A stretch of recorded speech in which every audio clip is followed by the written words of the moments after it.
di pembahasan kita hari ini kita membahas mengenai dampak dari malas belajar, di mana banyak sekarang siswa maupun siswi yang suka bermalas-malasan di dalam belajar. Contohnya, ibu menemui sebuah kasus di mana satu sekolah itu menemukan salah satu siswa yang tidak masuk ke sekolah. Nah, usut penyusup, guru BK tersebut menanyakan kenapa Ananda jarang untuk masuk sekolah. Ternyata siswa tersebut memberikan alasannya karena malas belajar, Bu, katanya. Jadi dapat kita lihat banyak siswa-siswi yang mengalami perbuatan seperti itu, kayak malas belajar, mengulang-ulang pelajaran. Nah, sekarang Ibu ingin bertanya, apa itu malas belajar? Baik, dipersilakan kepada Dea. Malas belajar ini biasanya tuh tergantung adanya tidak ada dorongan dalam diri dia itu untuk sekedar mengulang pelajaran, menggunakan APR, atau bahkan dia tuh nggak mau untuk masuk sekolah karena dia tuh sudah sangat nggak mau berurusan dengan belajar. Oke, berarti tidak ada dorongan di dalam diri kita untuk memulai pembelajaran tersebut. Ada lagi yang ingin berpendapat? Dipersilakan kepada Sela. Sama seperti dia, tidak ada dorongan dari dalam dirinya dan tidak ada semangat dalam dirinya, makanya dia untuk ogah-ogahan untuk belajar gitu, Bu. Nah, salah satunya itu tidak ada semangat untuk belajar. Ada lagi anak-anak Ibu yang ingin berpendapat mengenai pengertian dari malas belajar. Dipersilakan kepada Ira. Menurut saya malas belajar itu merupakan satu perilaku di mana seorang anak itu tidak ada keinginan atau tidak ada niat untuk belajar gitu. Dan juga sepertinya saya temukan ini berdasarkan pengalaman saya, ya malas belajar itu ya saya malas untuk mengulang materi, malas untuk baca buku, malas untuk belajar buat ujian gitu. Iya, benar sekali apa yang dikatakan Ira. Tidak ada semangat untuk belajar, apalagi mengulang-ulang pembelajaran. Nah, sekarang siswa-siswi tersebut dampak awalnya itu memang itu tidak mau mengulang-ulang pembelajaran. Terkadang siswa-siswi tersebut hanya mengulang pembelajaran itu pas 1 minggu ingin ujian. Benar begitu, Ananda? Benar. Nah, seperti itu. Jadi apa ada lagi yang ingin berpendapat mengenai dampak dari malas belajar tersebut? Iya, boleh dipersilakan lagi. Menurut saya ini dari salah satu teman saya, Bu. Jadi dia itu udah kelas 2, nanggung mau kelas 3, tapi ternyata dia nggak lanjut, Bu, putus sekolah kan nanggung gitu. Terus ditanya kan kenapa nggak sekolah, malas gitu kan. Juga ada tuntutan dari orang tua gitu, kerja aja lah gitu kan, daripada malas-malasan bayar mas PP mahal. Nah, terus dari malas belajar itu ya dampaknya dia jadi nggak punya tujuan yang jelas di hidupnya gitu, Bu. Dia mau aja disuruh. Saya itu dampaknya. Ya, salah satunya itu tuntutan dari orang tua. Jadi pengertian malas belajar itu tuh seperti kita malas untuk mengulang-ulang salah satu materi yang ingin kita pelajari, malas untuk berpikir juga, malas untuk datang ke sekolah juga itu termasuk dari dampak dari malas belajar. Nah, selanjutnya bagaimana caranya kita mengetahui tentang faktor-faktor di dalam malas belajar tersebut? Baik, dipersilakan kepada Hana. Faktor-faktor malas belajar itu biasanya ada faktor dari keluarganya, Bu. Mungkin keluarganya nggak ada motivasi atau mendorong anaknya untuk belajar,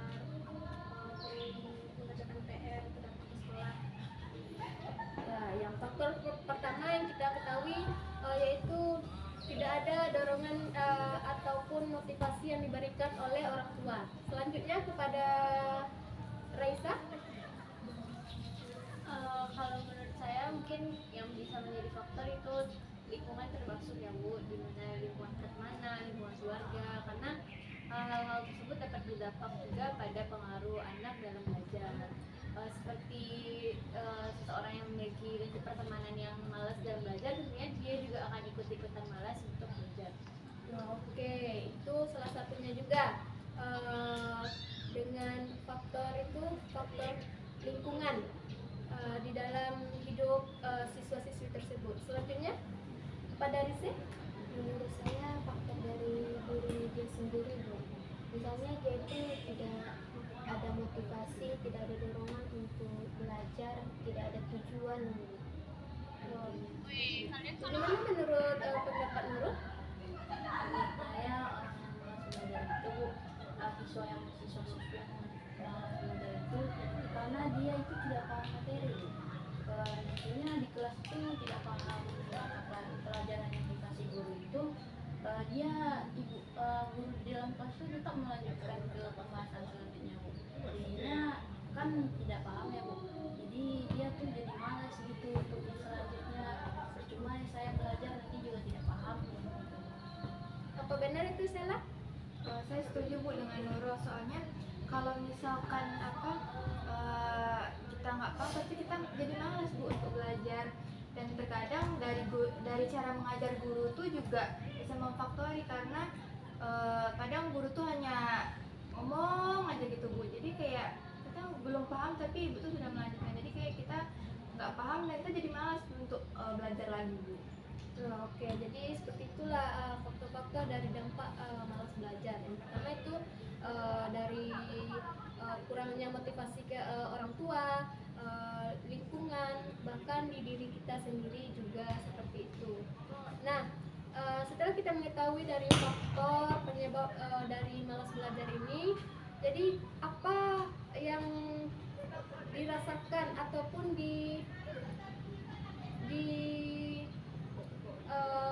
setelah kita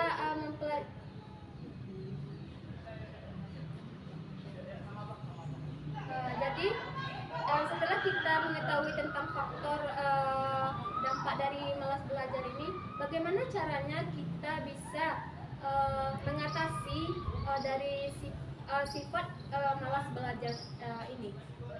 Bagi anak-anak ibu yang ingin berpendapat, silakan angkat tangan. Baik, dipersilakan kepada Raisa. Kalau menurut saya lebih menemukan motivasi sih Bu, karena motivasi itu sangat penting dalam segala aspek kehidupan.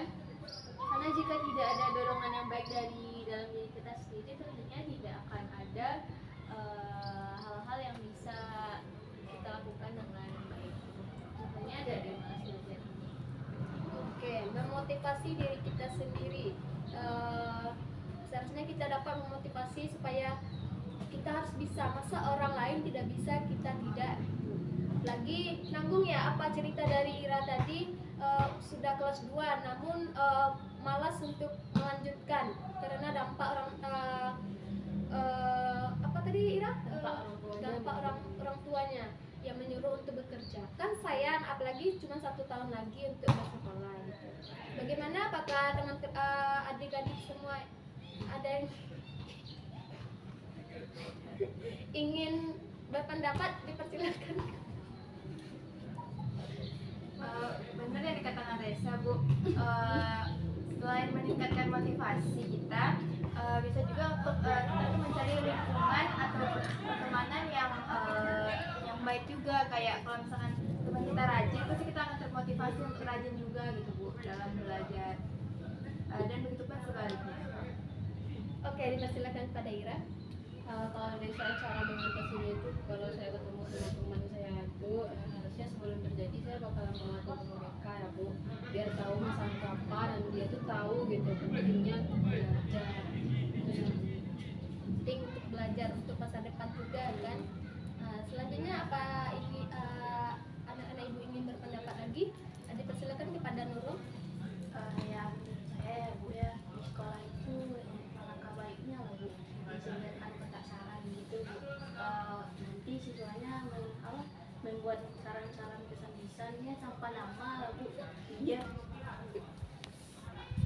anak murid itu bisa meminta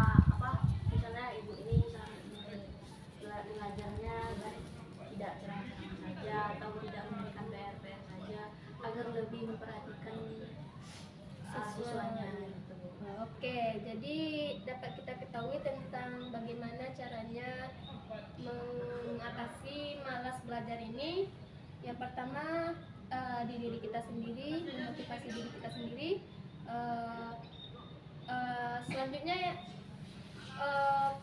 motivasi dari orang tua itu boleh ada diberikan kepada anak tersebut, terus disarankan oleh Nurul untuk ada kotak saran seperti itu.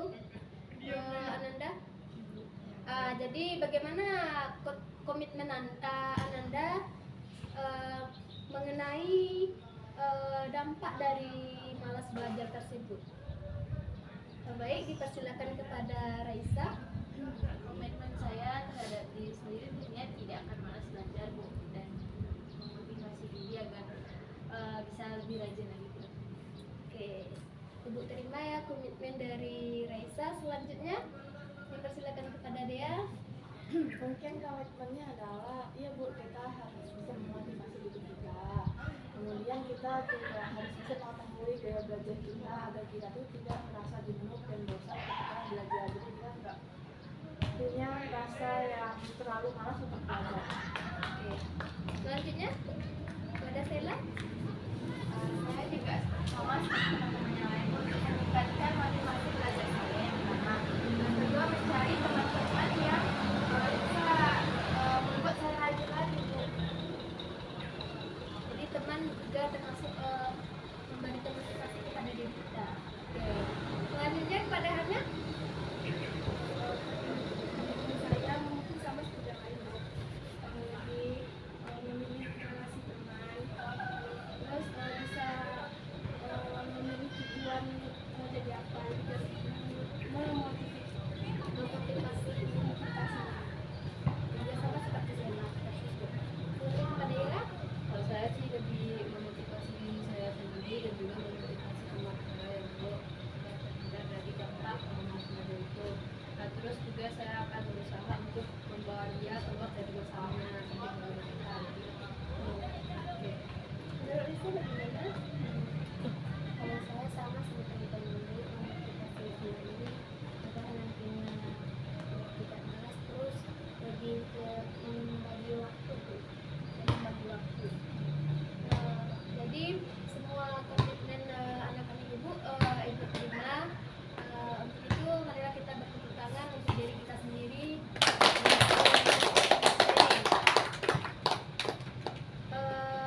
Selanjutnya, bagaimana kesan Ananda setelah mempelajari dampak dari malas belajar tersebut? Baik, dipersilakan dulu kepada Dea. Saya adalah saya menjadi mengetahui apa-apa saja yang menyebabkan malas dan cara-cara agar tidak malas belajar dari apa namanya, dari saling berbagi pendapat. Pada Ira. Kalau saya kesannya saya jadi tambah tahu gitu tentang cara-cara mengatasinya dan juga faktor-faktor yang menyebabkan. Selanjutnya siapa lagi yang ingin? Silakan kepada Sana. Pesan saya, Bu, bisa menambahkan wawasan saya bagaimana cara mengatasi malas belajar dan apa-apa saja faktor yang menyebabkan malas belajar, Bu. Siapa lagi yang belum?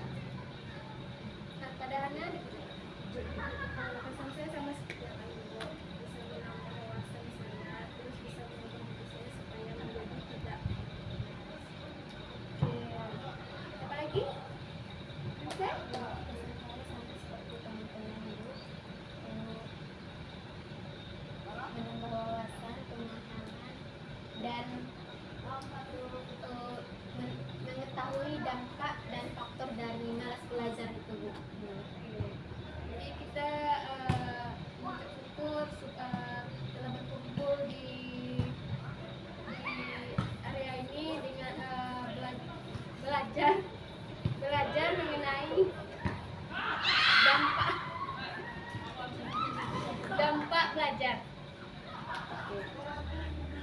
selanjutnya pesan di saat pertemuan kita hari ini mengenai pembelajaran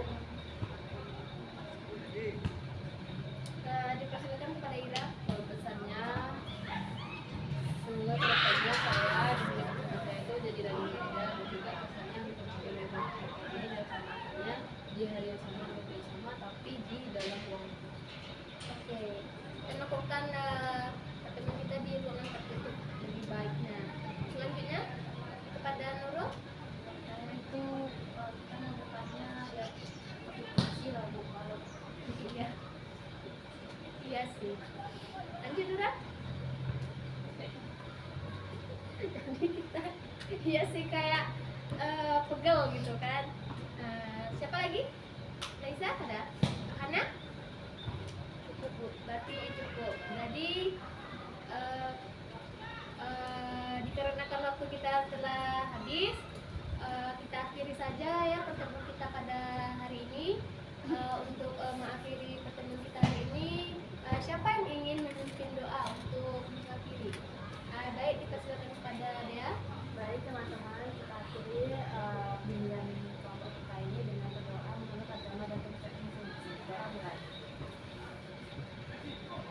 Berdoa selesai. Terima kasih kepada Dea. Selanjutnya kita berdiri ya dan bersalam-salaman sambil bernyanyi sayonara.